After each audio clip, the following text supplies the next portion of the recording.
are now able to listen to us for the slight delay in starting this meeting. Obviously, as you'll appreciate, this is quite a new setup for us and not without teething problems. But to formally start the meeting, I would like to welcome you all to this meeting of the Nottinghamshire County Council Planning and Licensing Committee, which is being held remotely, with the majority of the 13 members joining the meeting from their own homes. As well as myself, the other members present in the meeting today are Councillor Pauline Allen, Councillor Andy Brown, Councillor Neil Clark, Councillor Jim Creamer, Councillor Sybil Fielding, Councillor Tony Harper, Councillor Paul Henshaw, Councillor Rachel Madden, Councillor Tracy Taylor, Councillor Keith Walker, Councillor Andy Wetton, and we may or may not be joined at some point by Councillor Longden. I'm just cool. Can you hear me? Welcome, John. Yes, thank you. Thank you. I've just managed to get it. I don't know what went wrong before, but I did absolutely correct. I've just must have pressed the wrong digit. Excellent. We're now live, John. So welcome to the meeting. You haven't actually missed anything. I'm just doing the introductions at this stage. So we also have the following officers present today, and that's Group Manager Planning, Mrs. Gill, Development Management Team Manager, Mr. Smith, Planning Applications Senior Practitioner, Mr. Hankin, Solicitor from Legal Service, Mrs. Clack, and the Clerk to the meeting, Mr. Barker. And we also have one guest speaker today, who I'm not sure if you're actually able to speak at this moment in time, but if you are, I'd like to welcome Emma Pearman from CEMEX, who will be speaking in favour of the application, which we'll be hearing later in this meeting. So this is the first virtual meeting of the Planning and Licensing Committee to be held in line with the new requirements of the Coronavirus Act 2020. So please do bear with us if we experience any technical issues, and we've already had a few of those. If we do lose any members from the call temporarily, then officers will seek to assist in getting them reconnected as soon as possible, hopefully without the need to halt proceedings. Officers will inform the meeting if they are unable to rectify the problem, and if we need the meeting to be paused or adjourned temporarily. So moving on to our agenda papers, if I can go to item 1 on the agenda, which is the minutes of the last meeting of the 10th of March 2020. I don't intend to go around each member to ask if you approve those minutes.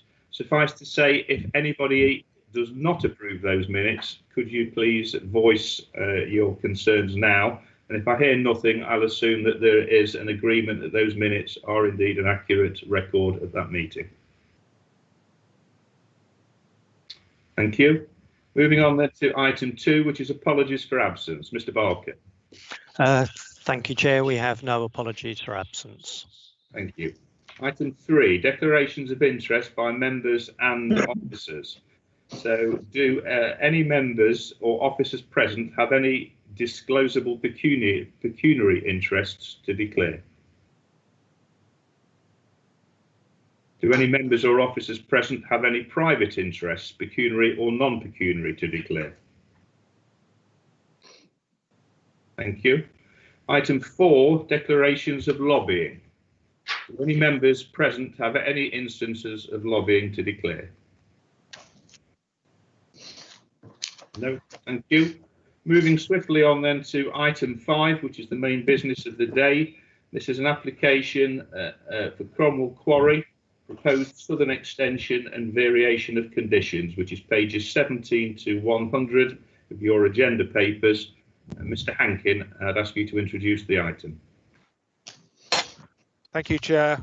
My name is Mike Hankin. I'm the Planning Applications Senior Practitioner and the Case Officer for this planning application. This report considers 3 planning applications in connection with a southern extension to Cromwell Quarry. Planning applications 319, 2231 and 2232 are identical and have been submitted on a twin track basis for the extraction of approximately 550,000 tonnes of sand and gravel from a southern extension to the quarry with restoration to nature conservation. Planning application 319-02233 CMM is a Section 73 submission, which seeks to vary the planning conditions imposed on the existing Cromwell Quarry planning permission to modify the approved restoration scheme, amend the method of working to facilitate the processing of mineral originating from the southern extension, and it also seeks to retain a container unit which houses an electrical generator. Right, Cromwell Sand Quarry is located on land between the River Trent and the A1, approximately 7 kilometres north of Newark. Cromwell Village lies to the west of the quarry. On the opposite side of the A1, the River Trent is on its east. The existing Cromwell Quarry extends to 26 hectares. The quarry is operational but has limited reserves remaining, which will be depleted in the next 12 months at the current extraction rates. The proposed southern extension planning application site incorporates 13.77 hectares of land comprising of 3 agricultural fields which are flat and low-lying in character. There is a public footpath which runs through the centre of the extension area. This also provides vehicle access to the River Trent, Cromwell Lock and the residential property at the lock.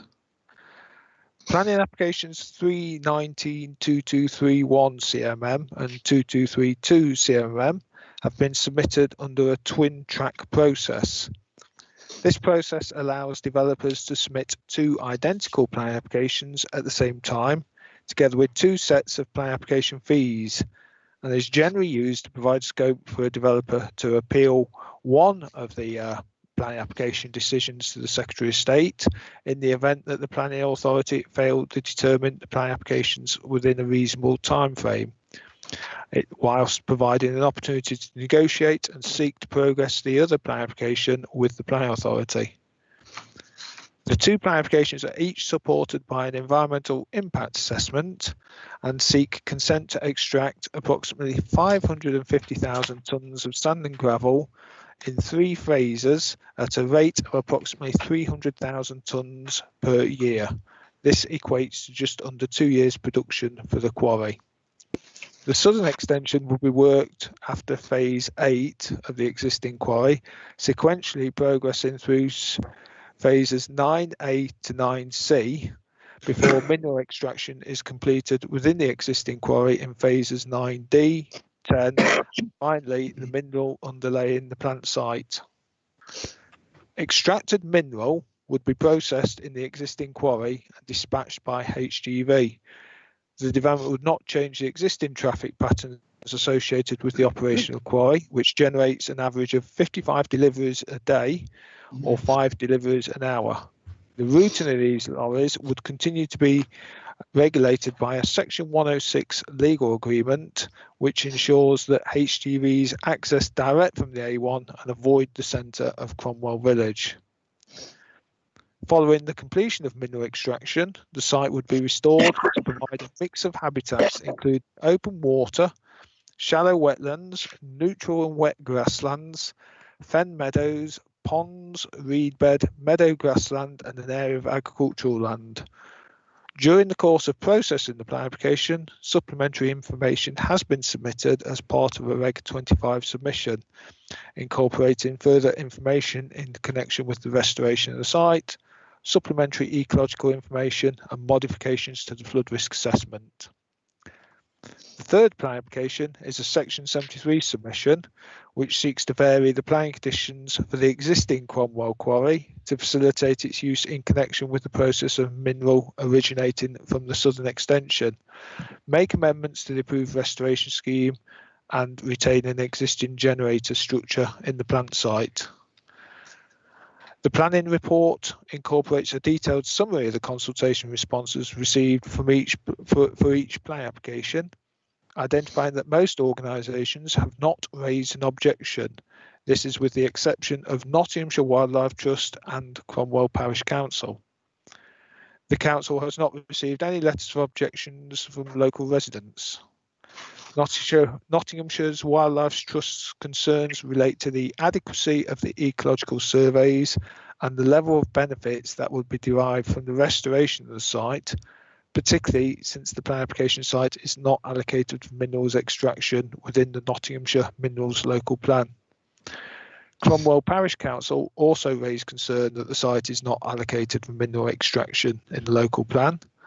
They raised concerns about the effect on surrounding farmland from ground dewatering, and they raised concerns about the effect on a public footpath.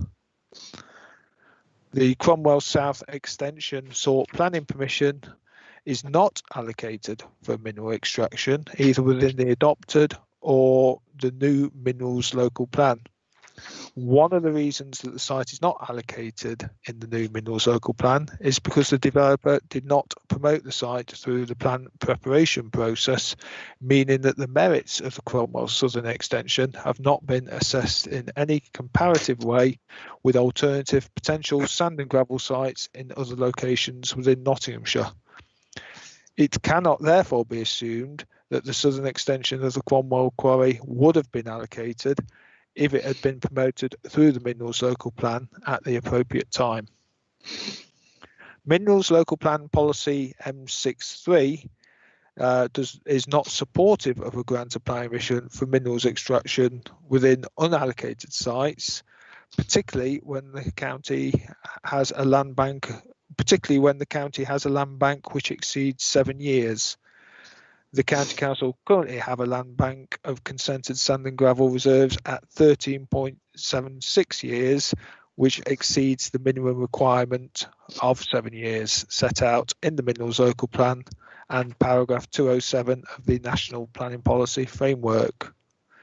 However, Policy M63 is not fully consistent with more recently published national policy incorporated in the NPPF and National Planning Practice Guidance, which makes it clear that having a land bank above the minimum 7 years is not justification on its own to refuse planning permission, and there is a need to consider the wider merits of the development in the assessment of the plan application.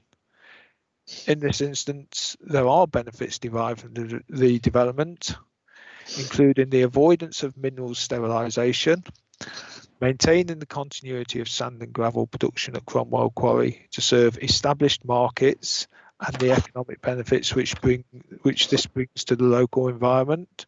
The new Minerals Local Plan acknowledges that the extension of existing sites often has less significant environmental impacts than the development of a new quarry. The proposed extension is comparatively minor and would not result in an oversupply issues in respect of sand and gravel production in Nottinghamshire. It is concluded that the development would not prejudice the delivery of other mineral extraction sites which are proposed to be allocated within the new Minerals Local Plan. Instead, the increase in the land bank would provide some increased security of mineral supply. A timely decision on this plan application is now required so that the mineral within the southern extension can be worked on a phased basis and be processed within the existing plant site. These factors argue in favour of granting planning permission, subject to there being no unacceptable environmental impacts. The environmental statement submitted in support of the plan application incorporates a comprehensive assessment of the potential environmental effects of the development. These assessments have been reviewed by the Council and its relevant consultees, where the following conclusions have been reached. The magnitude of landscape effects from the changes to land use and loss of vegetation during the extraction period has been assessed as slight adverse. Following restoration, the development would be beneficial to the landscape. There would be some adverse visual effects during the operational phase of the quarry, but these will be reduced as far as possible with all working undertaken at or below ground level. Screening and landscaping on the site's boundary would be maintained and supplemented by screen bunds to minimise visual impacts. Following the restoration of the site, there would be a beneficial visual effect. The existing agricultural land within the site has little intrinsic ecological value, the key ecological features being the boundary hedgerows and trees to the field edges, which are predominantly retained. Ecological effects from habitat losses are therefore assessed as being minor. The scope of ecological survey and assessment work has been supplemented by the submission of additional information, and this enables a full assessment of the ecological effects of the development to be made. A series of planning conditions are recommended to ensure that appropriate control and mitigation for habitats and species within and adjacent to the site are provided. Notwithstanding the concerns raised by Nottinghamshire Wildlife Trust, it is concluded that the site's restoration would make a positive contribution to the ecological value of the site by creating a variety of habitats of greater ecological value than the current situation. Mineral extracted from the southern extension will be processed and dispatched through the existing quarry and will be regulated under the existing controls. These limit the hours of operation and lorry routing, which is regulated by Section 106 agreement, and ensure that quarry vehicles access direct to the A1 and do not travel through the centre of Cromwell village. Quarry plant would cross Cromwell footpath FP5 to access between the plant site and phases 9B and 9C of the southern extension. The parish council has raised concerns that the development would close this right of way. The development would not result in the closure of this footpath, and access will be maintained throughout the duration of the development, regulated by planning condition. Concerns raised by the parish council regarding dewatering impacts and their effect on the productivity of surrounding land are not justified. This is because any crops would take their water from the unsaturated zone of soils above the water table. Since the water table is about 2 to 3 metres below ground level, it is unlikely there will be any connection with the rooting zone of crops. A series of planning conditions are recommended to ensure that appropriate controls are in place concerning archaeology, noise, dust, flood risk and protection of soils, including their reinstatement. One matter of detail in terms of those planning conditions. Condition 27 and the reason, this is the planning condition which relates to site clearance operations for removal of vegetation. The reason in that condition says that condition is imposed to protect bats. The condition is actually to protect nesting birds. So the recommendation would like to just change the word bats to breeding birds. Similarly, condition 28, this is about surveying a couple of trees on the site before they are felled. The reason for that is in case there are any roosting bats in those trees. The reason currently reads to ensure that breeding birds are not adversely affected. The reason should be in connection with bats. So subject to those two modifications, it is therefore concluded that significant harmful environmental effects would not result from the development, and it is recommended to grant planning permissions for the 3 applications subject to the imposition of planning conditions listed in appendices 1, 2 and 3 of the report. Thank you, Chair. Thank you, Mr. Hankin. We have a recommendation. I formally move that recommendation. Do I have a seconder, please? Councillor Creamer, formally seconded, reserve the right to speak. Thank you, Councillor Creamer. I'm not going to ask members at this stage to ask questions of the officer, otherwise we'll get straight into the debate. So if you have any issues regarding clarification, if you could hold on to those until I ask each member individually as to any questions that they may have.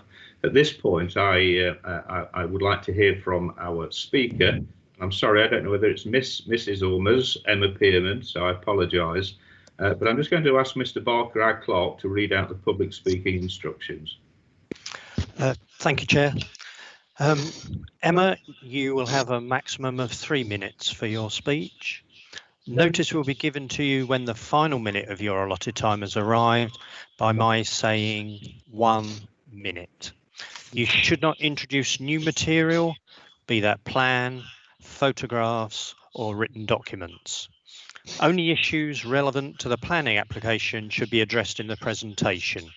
These include impact on local residents and the environment, relevant planning policies and government guidance. You should not refer to non-planning issues such as property rights, covenants, loss of property value or view. Members of the committee may ask you questions for the purposes of clarification. The chair will then invite the relevant officer to respond to any factual matters that may have been raised by your presentation or subsequent questions. Committee members will then debate the application and make a decision. Emma, the floor is yours. Thank you and good morning everyone. Cemex's quarry at Cromwell has been operating since 2016 and has been a key supplier of sand and gravel in the local market. Given its location, the quarry has excellent access onto the A1, so is well placed to bring sand and gravel to local construction projects in the area. Cromwell Quarry is likely to run out of reserves by this winter without the proposed southern extension, other than reserves under the plant site and stockpile area. So this extension is crucial to keep the quarry going and safeguard the local supply of mineral for a longer period, as well as the jobs of the quarry staff, contractors and drivers. Some of the larger local projects Cromwell has recently supplied include the new Sharp Hill Primary School in Nottingham, a large scheme at the sewage treatment works at Stoke Bardolph, Arnold Hill Academy and the East Midlands Gateway project. It is estimated that there are 550,000 tonnes of sand and gravel in the extension area, which would be processed at a rate of 300,000 tonnes per annum. As such, the extension would be completed in under 2 years. When permission for the quarry was originally granted, the end date imposed for extraction was 2028, so even with this extension, the quarry would be completed well within the original timescale. While the extension area is not an allocated site, if it is not worked while the plant site is still in situ, then the mineral is likely to be sterilised. As such, it represents sensible mineral resource management and contributes to Nottinghamshire's overall requirement for sand and gravel. The environmental impact assessment submitted with the application demonstrates that this extension can be worked without any unacceptable adverse impacts to the local environment or amenity. It would essentially be a continuation of the current quarry operation at the same rates of output, which has successfully operated under the existing permission for the last few years. There are a large number of benefits associated with the application. By supplying quality mineral to building projects locally, this prevents it having to travel from further afield, reducing HGV mineral miles on the road. 1 minute. As well as the economic benefits the quarry provides in terms of job retention, business rates and aggregate levy, it will be a boost to the economy at a time when it's very much needed following the coronavirus lockdown. There will also be significant environmental benefits upon restoration. The site will be restored to priority habitats identified by the Nottinghamshire Biodiversity Action Plan and will be a mixture of agricultural land, wet grassland, fen meadow, reed bed, wet woodland, small ponds and open water. This will support a variety of species including bats, amphibians and farmland birds. There will be a retained sand face for sand martins, kingfishers and invertebrates, and approximately 1 kilometre of hedgerow will be planted, resulting in a gain overall. Cemex has a partnership with the RSPB, who have had input into this restoration scheme to ensure these benefits are maximised. Once restored, the nature conservation area will be subject to aftercare by Cemex for a period of 15 years to ensure the new habitats are well established and thriving.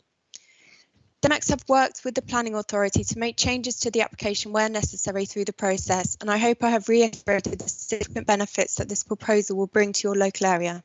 Thank you. Thank you, Ms Pearman. Mr Hankin, do you have any observations or comments in relation to that presentation? No, I don't, Chair. No, thank you. Thank you. I'm going to ask members in a moment to indicate if they have any questions for the speaker for clarification purposes only. I still don't have an operating hand on my system, so if you can wave your hand in front of your face, then that will that'll help me in terms of who may wish to speak or not. Just one question, Ms Pearman, if I may, before I open it up to other members. Can you just help us with how many jobs there are, how many employees are currently employed by the company on the site? Yeah, At the moment, I believe there's 3 full-time employees. I believe that another employee will be made a permanent employee if this extension is granted. There are also a number of contractors and drivers at the site, I think approximately 5, but when the campaigns for minimal working happen and when restoration occurs, there are more contractors temporarily working on the site. Thank you. That's very helpful. So, members, do any of you have any questions for the speaker for clarification purposes? I'm getting lots of shakes of the heads. I've got no nods, no hands being raised. So I'm taking that as a no. You obviously gave a very comprehensive presentation there, Ms. Fishbeam, and baffled us all with the details. So there are no questions for you. I'm very grateful for your presentation. Okay, members, we have the application before us. Any questions, observations, comments for the officer or merely observations for the committee? Councillor Clark. Thank you, Chairman. Just a very minor query. Mr. Hankin referred at some stage to the bats and breeding birds, and if I heard him correctly, he said to replace the phrasing bats with breeding birds. If that was correct, then does that mean that there's no protection for the bats? Because obviously bats are not birds. So just wanted the clarification. That was all. Mr. Hankin, could you help us? Yes, it's a typo, Councillor Clark. Keeping it simply, condition number 27 is about the clearance of vegetation, and the standard practice we have is that we don't allow vegetation to be cleared. I'm talking in Appendix 1 and 2 here. Condition 27.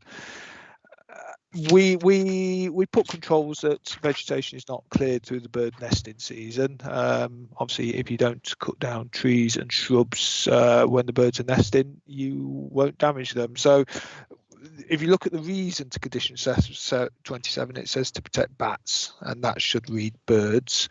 Condition 28 is the protection for bats.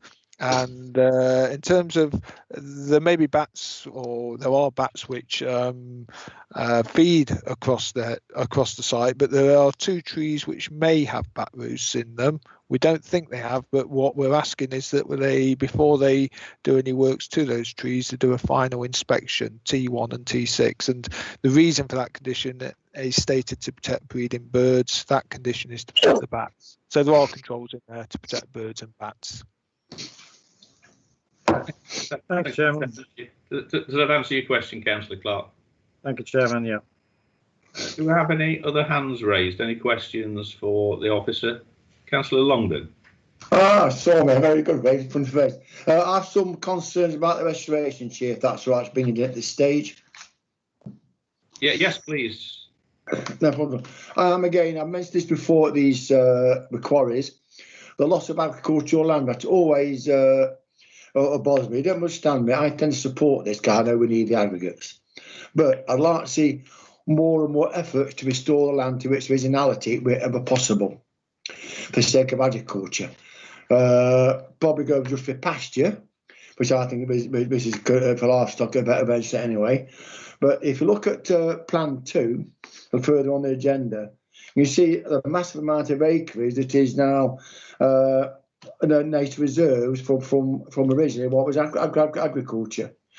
But again, I would like to reiterate what I've just said. If you check on page 39, 109, page 41, PA 122, and various others, page 46 and paragraph 139 to 142, this goes to explain to some degree my concerns. But again, I'd like to always reiterate, I'd like to see more effort made into restoring this land to agriculture, be it only pasture. And I think it's very, very important. I don't want another generation to sit in 20 odd years' time and say, why didn't they restore it more to pasture than what they're doing today? Thank you, Chair. Thank you, Councillor Longden. Mr. Hankin, would you like to make any comment?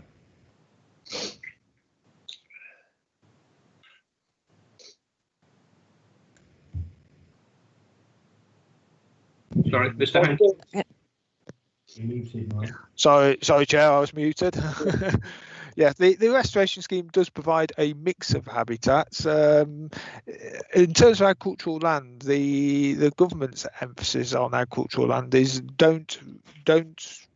If you're removing the best and most versatile agricultural land, that's grades 1, 2 and 3A from the development, there's an obligation to reinstate that, and the company are reinstating 3.29 hectares of grade 3A land as part of the restoration. The issue which we have with the scheme is that the scheme obviously extracts 550,000 tonnes of mineral, and that does leave a void. And because they are working underneath the water table, the options to reinstate agricultural land are limited. Because once you turn the water pumps off, the dewatering pumps, it back floods and the land becomes a pond. It's also worth noting that the only objections we've had to this application are from the Wildlife Trust, who have raised concerns that instead of not providing enough agricultural land, we're actually not. Their concern is that we should be going more to providing more ecological habitats than agricultural habitats. The main consultee we undertake on agricultural land is Natural England, and they have not objected to the scheme. They want to see the reinstatement of the best and most versatile agricultural land, and they support this scheme. It is a balance. There is loss of agricultural land. That is at the expense of habitats, but I think the company have gone as far as we can make them with the balance of materials on site with this restoration scheme. Thank you. Thank you, Chair. Thank you, Mr. Hankin. Do you wish to comment at all on the part of the Wildlife Trust's objection was the fact that this restoration scheme is deemed unexceptional? How exceptional should we expect it to be? Yeah. The objections of the Wildlife Trust, I'm just looking for the relevant paragraph in the report. Their concern is that because this site is not allocated in the Minerals Local Plan, this restoration scheme should provide exceptional restoration benefits. That's not written in policy. That's not written in policy.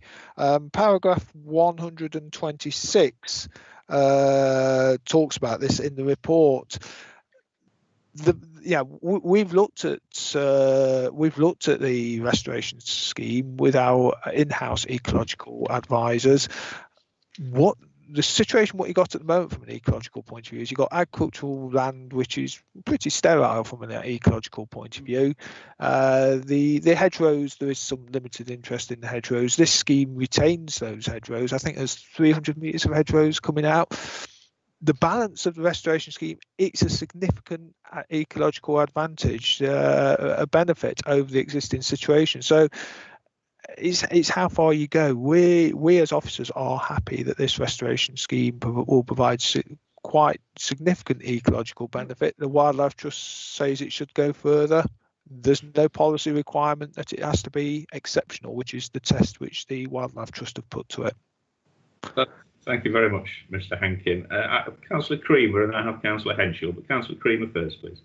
Okay, thank you, Chair. Just to say, I think the actual balance they're actually putting together, I think is quite right. As has been said, there's no need to be exceptional, but what they have done, as far as you can see, is very thorough. When it comes into the not being in the minerals plan, we can't make assumptions that if they had put it in, it wouldn't have been agreed anyway. So there's a possibility. It's already going to be finished 2 or 3 years earlier than the very original planning application. So I think this is a very logical application. I've actually got no problems with it. I think the the issues that people have actually raised have actually been dealt with by the officers quite thoroughly and by the company quite thoroughly. I've actually got no objection to it. Thank you very much for that, Councillor Creamer. Councillor Henshaw. Yeah, it might be. Thanks, Chair. Paul Henshaw.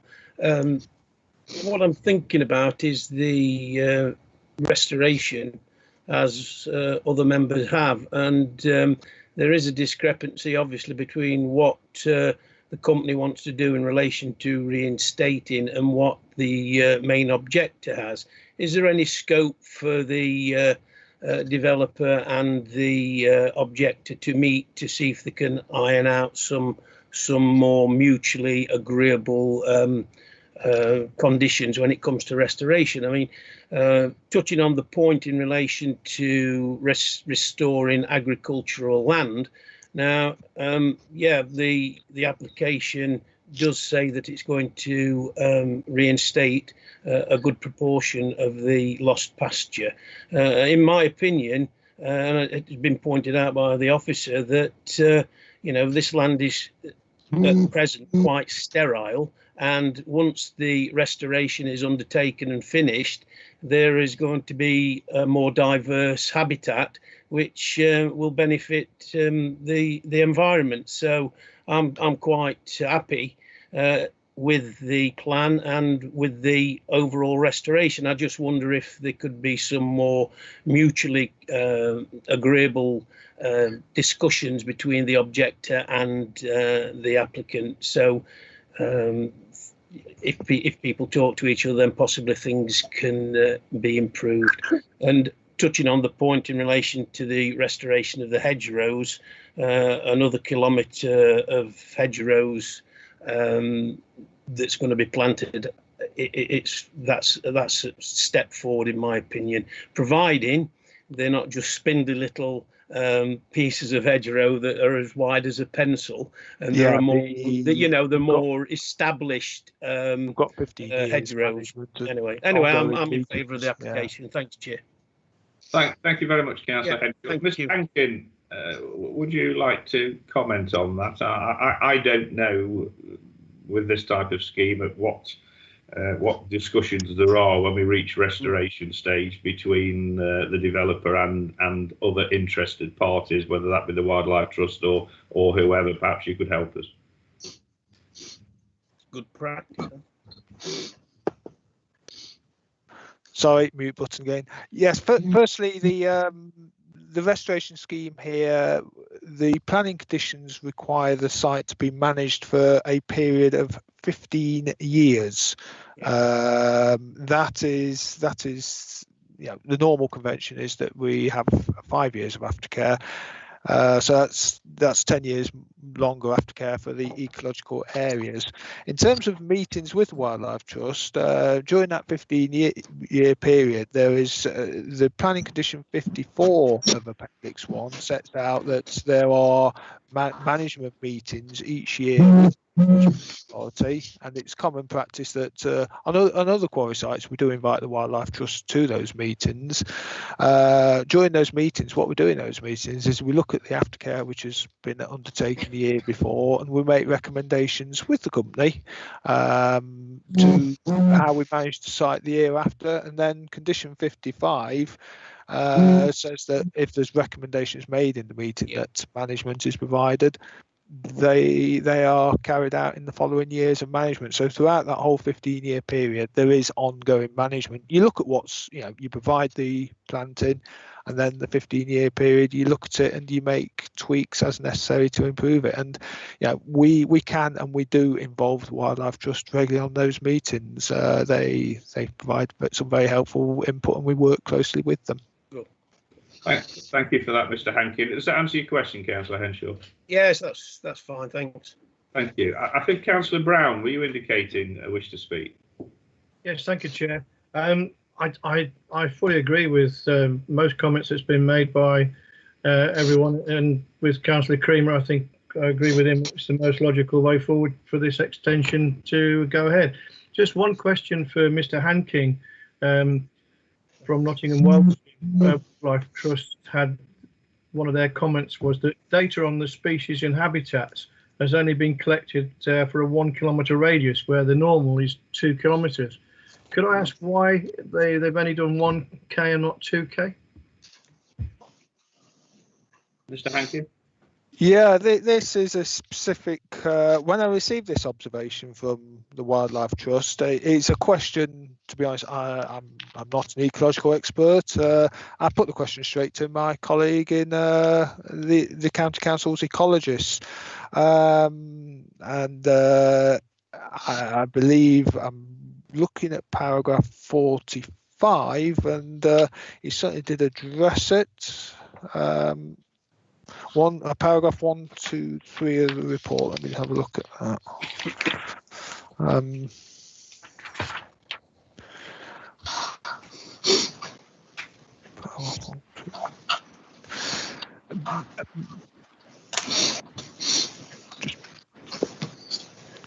Yes, paragraph 1, 2, 3 of the report.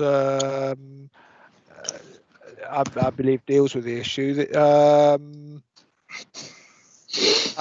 Basically, the County Council's ecologist was confirmed that he was satisfied that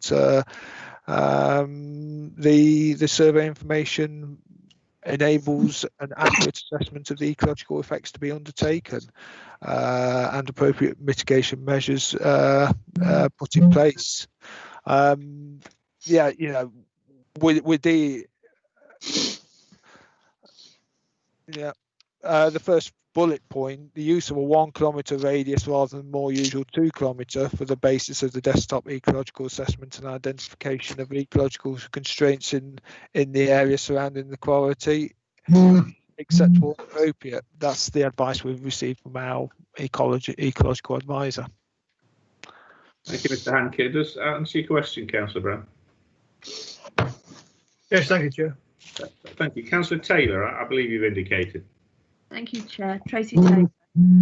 I think the questions I want to raise, I think Mr. Hankin did spend some time explaining, and I caught most of it, but because I had a couple of tinny episodes on the audio, I just want to be sure I've understood it correctly.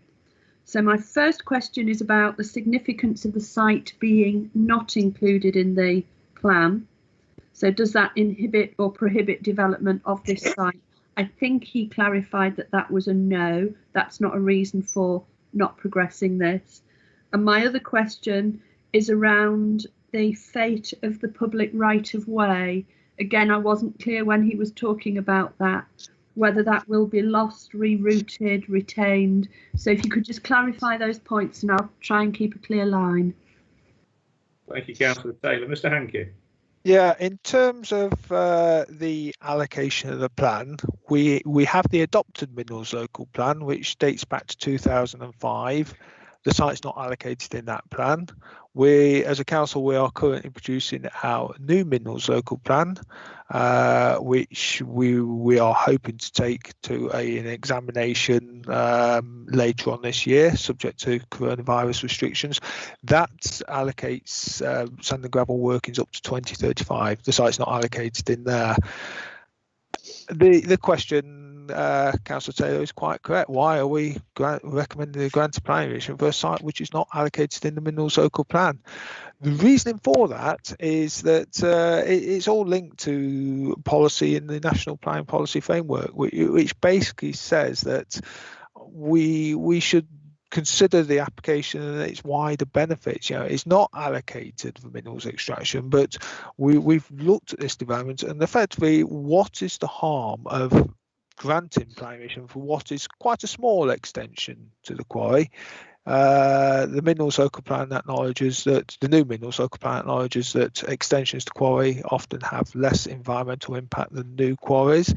What we've got here, 550,000 tonnes. In terms of our production, I think as a county we produce 1.4 million tonnes a year. So in terms of Nottinghamshire's sand and gravel production, this is probably about 3 or 4 months production. It's a windfall. Effectively, this is a windfall development. It's not going to prejudice the implementation of other quarries. You know, if we grant planning permission for this, it's not going to be a case that another quarry allocated elsewhere won't get developed. So we don't feel that it will prejudice the implementation of the wider plan. It's an operational quarry. It's it's producing 300,000 tonnes. We heard from Cemex of the important building projects it's provided for. There's clearly economic gain there. It's operational at the present time, and it just seems an acceptable solution to grant the development planning permission at this stage. In terms of the right of way, to clarify, the right of way it's effectively a roadway which travels from Cromwell Village to the quarry. This application will not close the right of way. Cemex are not quarrying the right of way. What they want to do is they effectively have to cross the road to get minerals from when they extract in the southern extension. They have to cross the road with their plant and machinery, and there is a planning condition which we've worked quite closely with Cemex, requiring that they submit a footpath protection scheme. And the details which we're looking at is that they put some it will almost be a traffic light so that machinery can only cross when the footpath is clear. They keep the surface clean, swept, and the emphasis is that the public retain the right of way down to the river. The right of way serves the Cromwell Lock, the angling club down there, and the houses, so they have to keep it open, otherwise those facilities wouldn't have any other access. So the right of way will remain in place throughout the operational life of this extended quarry. Thank you, Mr. Hankin. Thank you, Chair. That satisfies both questions. Thank you. Thank you, Councillor Taylor. I've no other hands up, but just for completeness, in case I'm missing anything, I'll just go through the names of members who have not yet spoken. That doesn't preclude members who have spoken coming back, but I specifically want to make sure that I'm not missing any member who may have indicated to speak and I've not noticed it. So, Councillor Allen, do you wish to add anything? Councillor Allen?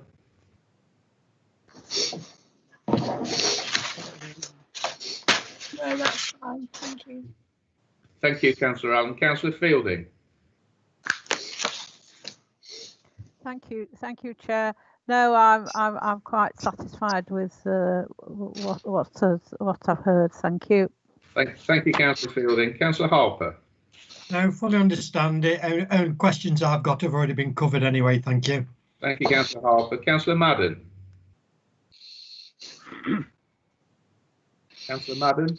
Thank you, Chair. Yes, questions have already been covered that I had raised. My only comment is that the proposed restoration will link up rather nicely from the Langford Quarry through the current restoration north of here through to the Beesthorpe Quarry site. So it might be a rather nice green corridor along the river. So thank you. It's rather nice. I'm sure it'll be on your list of future walks, Councillor Madden. Yeah. Councillor Walker. No, quite happy, thank you. Councillor Wetton. Hello, can you hear me? Hopefully. Yes. Yeah, I've been with the meeting throughout. I thought the presentation was great. I've got no questions. Really nice to see everyone, and glad to see Paul back fitting well. Councillor Henshaw. Thank you. Thank you, Councillor Wetton. Well, that's good. The fact that every member has been able to at least acknowledge their presence means that the system has worked. We have the application before us. If there are no other questions or observations, I think that the main issues here, as raised by the objections, have been well answered by Mr. Hankin in terms of the adequacy of the restoration. This term unexceptional. The dewatering was clearly dealt with by Mr. Hankin in his original presentation as that objection, in his opinion, not being justified. And I think we have dealt with the issues around the fact that we actually are already exceeding our requirements for a land bank, but that is effectively that's a minimum requirement and not a maximum requirement. And the issue of around why this application is before us, perhaps at this point in time, despite the fact that it is not in the existing local minerals plan, or indeed the minerals plan that's currently going through, is the fact that this deposit would become effectively economically sterilised should the application not have been made at this moment in time, by the simple fact that the ground around it will have been worked up and the equipment would then be moved from the site, making it uneconomical to return equipment to take out what is a relatively small deposit. So if there are no other questions or observations, I think I'll move this straight to the vote. I will just explain how we'll do this. So we will now move to the vote, and in order to make this easier in this virtual setting, I will ask the clerk to read out members' names alphabetically in order for them to confirm whether they are voting for or against the recommendations or abstaining. Please note that the votes today will not be recorded in the minutes of the meeting as we would normally record as a recorded vote, unless 2 or more members request it in line with the usual recorded vote arrangements. This is simply to make sure that every member is seen to record a vote, because I don't have you all on the screen at the same time, so we can't do a simple raising of hands as we would normally do. So, Mr. Barker, if you would like to go through the list of members, I'd be grateful. Okay, Chair, sorry if I could interrupt, please, Chair. It's Rachel Clack, Legal Services. Just to be clear that there is one recommendation, so members will be asked to vote for the 3 separate bullet points in the recommendation, which is at page 56 of the papers. Paragraph 199, and the recommendation is subparagraphs A, B and C, but just to be clear that members are being asked to vote on all 3 of those recommendations and just 1 vote. Thank you, Chair. Thank you, Mrs. Clack. Thank you, Chair. Councillor Allen? For. Councillor Barnfather? For. Councillor Brown? 4. Councillor Clark? 4. Councillor Creamer? 4. Councillor Fielding? 4. Councillor Harper? 4.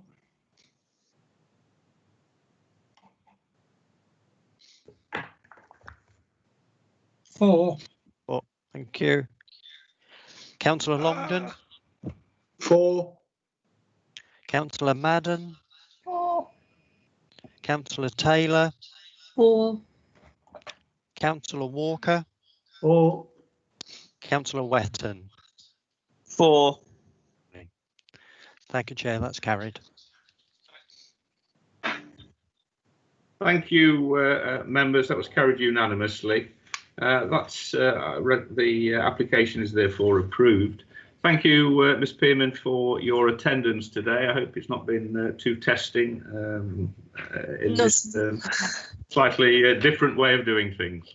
No, thank you very much. Thank you. I'll leave now. Thank you. Thank you for your time. If we can then move on to item 6 in your agenda, which is the Development Management Progress Report. Could I ask Mrs. Gill to introduce the item? Thank you, Chair. The report sets out the applications that we have received and determined over the period since the 22nd of February to the 15th of May. And if members have any questions on individual items, we'll be very happy to follow those up with you. If I can turn to Appendix B, which sets out the schedule of future planning applications to be reported to the committee. On the schedule, it's indicated we have one application for committee, which is the Harworth Colliery number 2 spoil heap for the July committee. We have had a member request that a planning application on Walker Street in Eastwood be reported to committee for determination. So that will also be added to the agenda for the July committee. And there is another application at Bowlings, West Burton Power Station, that will also be brought before July's committee. So potentially we will have 3 applications on July's committee. Thank you, Chair. Thank you, Mrs. Gill. We have a recommendation on page 102. I formally move that recommendation. Do I have a seconder, please? Formally second. Thank you, Councillor Creamer.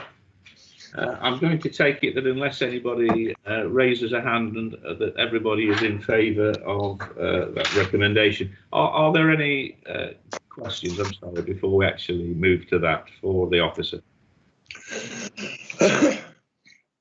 I'm taking that as a no, in which case, if nobody is objecting, I'll take that as formally passed. Thank you very much. That brings us to the end of the meeting, which, considering that we were a little late in starting and with unusual circumstances, has gone remarkably well. So thank you very much for your attendance. I've admired all your backgrounds, studies, lounges, kitchens, etc. I look forward to seeing you in a not too distant future at County Hall. Thank you. Thank you, Chair. Thank you, everyone. To see some of you.